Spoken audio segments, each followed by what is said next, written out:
Famous actor और director Satish Kaushik के निधन से बॉलीवुड के साथ उनके फैंस भी मायूस हैं। उनके निधन की खबर को अभी तक लोग स्वीकार नहीं कर पा रहे हैं। अभी तक लोग यह नहीं समझ पा रहे हैं कि आखिर एक हंसमुख इंसान अचानक कैसे इस दुनिया को अलविदा कह गया।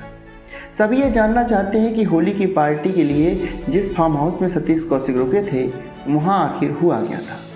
निधन से पहले सतीश कौशिक ने आखिर क्या कहा था। अब सतीश कौशिक के मैनेजर संतोष राय ने ऐसे कई सवालों से पर्दा उठा दिया है, क्योंकि जिस दिन सतीश कौशिक का निधन हुआ था उस दिन मैनेजर संतोष राय उनके साथ ही थे। संतोष राय ने टाइम्स को दिए इंटरव्यू में बताया कि जिस दिन सतीश कौशिक का निधन हुआ था उस दिन फार्म हाउस में आखिर हुआ गया था। जब मैनेजर से पूछा गया कि अचानक सतीश कौशिक को उस दिन हुआ क्या था, इस पर मैनेजर संतोष राय ने कहा कि सतीश कौशिक ने लगभग 8:30 बजे रात का खाना खाया था। संतोष राय ने बताया कि अगली सुबह 9 मार्च को हमें मुंबई के लिए रवाना होना था, तो सतीश कौशिक ने मुझसे कहा कि जल्दी सो जाते हैं, सुबह फ्लाइट लेनी है। इसके बाद मैं बराबर वाले कमरे में सोने के लिए चला गया। मैनेजर संतोष राय ने बताया कि रात के करीब 11 बजे सतीश कौशिक ने मुझे फ़ोन किया और अपने कमरे में बुलाया। उन्होंने कहा कि संतोष, मुझे वाईफाई का पासवर्ड सेट करना है, मैं कागज़ 2 देखना चाहता हूँ ताकि एडिटिंग का काम देख सकूँ। कागज़ 2 सतीश कौशिक के डायरेक्शन में बनी फिल्म है, इसकी शूटिंग पूरी हो चुकी है। संतोष राय ने बताया कि सतीश कौशिक ने यह फिल्म देखनी शुरू की तो मैं अपने कमरे में चला गया। संतोष राय ने आगे बताया कि अचानक रात के करीब 12:05 पे वह जोर जोर से मेरा नाम पुकारने लगे। संतोष राय ने बताया कि वह भागते हुए सतीश कौशिक के कमरे में पहुंचे और उनसे पूछे कि क्या हुआ, तो उन्होंने कहा कि उन्हें सांस लेने में परेशानी हो रही है। उन्होंने कहा कि मुझे डॉक्टर के पास ले चलो। मैनेजर संतोष राय के मुताबिक इसके बाद संतोष ड्राइवर के साथ सतीश कौशिक को डॉक्टर के पास ले जाने लगे। रास्ते में सतीश कौशिक के सीने का दर्द और तेज बढ़ने लगा, तो दर्द होने पर सतीश कौशिक ने कहा कि हॉस्पिटल जल्दी चलो।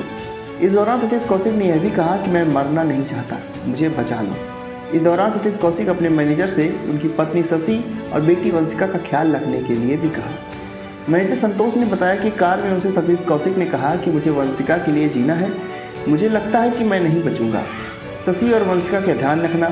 मैनेजर ने बताया कि अस्पताल ले जाते समय सतीश कौशिक ने रास्ते में ही रिस्पॉन्स करना बंद कर दिया था। मैनेजर संतोष ने बताया कि मैंने उन्हें हिलाने की कोशिश की, लेकिन वो मूव नहीं कर रहे थे। मुझे लगा ही नहीं था कि उनका निधन हो गया है, क्योंकि वो अक्सर कई बार मेरे कंधे पर सिर रखकर सो जाते थे। सतीश कौशिक को जब फोर्टिस हॉस्पिटल लेकर पहुंचे तो वो होश में नहीं थे। हॉस्पिटल में डॉक्टर्स की टीम ने उनका चेकअप किया, लेकिन कुछ देर बाद डॉक्टर्स ने बताया कि वो रिस्पॉन्स नहीं कर रहे हैं। मैनेजर के मुताबिक उस समय रात के 12:36 हो रहे थे। मैंने सतीश जी की बहन के बच्चों को फ़ोन करके बुलाया, जो दिल्ली में ही रहते हैं। इसके बाद उनकी पत्नी को फ़ोन किया। हालांकि संतोष ने सतीश कौशिक की पत्नी को उनके निधन की खबर नहीं दी थी। मैनेजर ने अभिनेता की पत्नी से कहा था कि वे सीरियस हालत में है। तो ये थे वो सारे सवालों के जवाब जो लोगों के दिमाग में चल रहे थे कि आखिर उस रात को सतीश कौशिक के साथ हुआ क्या था। इस बारे में अपनी राय कमेंट बॉक्स में ज़रूर बताएं। नमस्कार।